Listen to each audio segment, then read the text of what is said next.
भगवद गीता अध्याय 1 श्लोक 6 से 10 हिंदी अनुवाद और व्याख्या। युधामन्युश्च विक्रांत उत्तमौजाश्च वीर्यवान सौभद्रश्च महारथः द्रौपदेयाश्च सर्वशः। अनुवाद।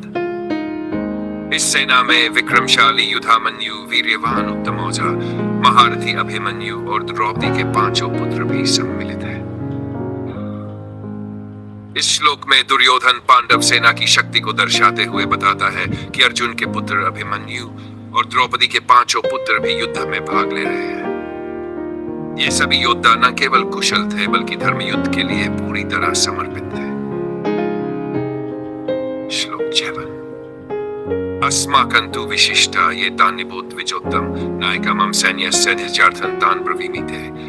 हे ब्राह्मण श्रेष्ठ द्रोणाचार्य, अब मेरी सेना के उन प्रमुख योद्धाओं को सुनिए जिनका मैं आपके समक्ष उल्लेख कर रहा हूं। इस श्लोक में दुर्योधन अब कौरव पक्ष की सेना के महान योद्धाओं का वर्णन करना शुरू करता है ताकि गुरु द्रोणाचार्य को यह विश्वास हो कि उनकी सेना भी अत्यंत शक्तिशाली है।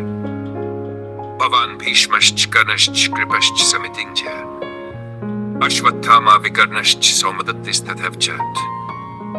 हमारी सेना में आप द्रोणाचार्य, भीष्म, कर्ण संग्राम में विजय कृपाचार्य, अश्वत्थामा, विकर्ण और सौमदत्ति भूरिश्रवा जैसे महान योद्धा है। व्याख्या।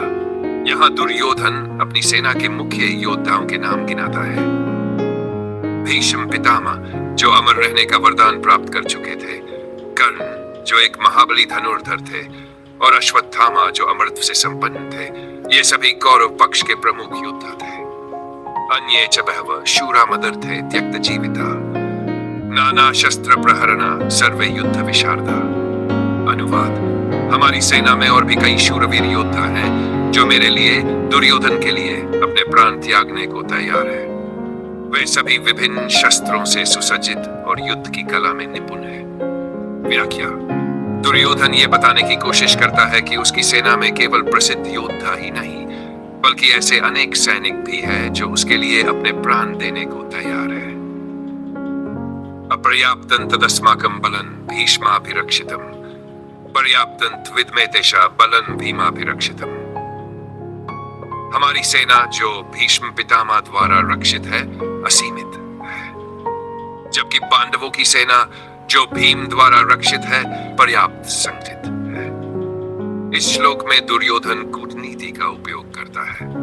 वह अपनी सेना को उत्साहित करने के लिए कहता है कि भीष्म पितामह जैसे महान योद्धा हमारी रक्षा कर रहे हैं, इसलिए हमारी सेना असीमित है।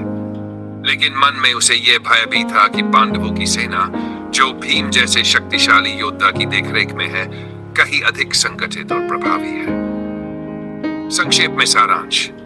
यह दुर्योधन पांडवों की सेना के प्रमुख योद्धाओं का वर्णन करता है। 2 वह कौरव पक्ष की सेना के वीरों के बारे में बताता है।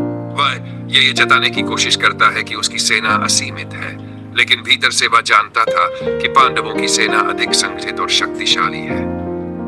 सीख।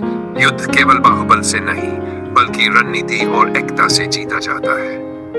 धर्म और अधर्म की लड़ाई में संख्या नहीं बल्कि सच्चाई और संगठित प्रयास महत्वपूर्ण होते हैं। अहंकार हमेशा पराजय की ओर ले जाता है।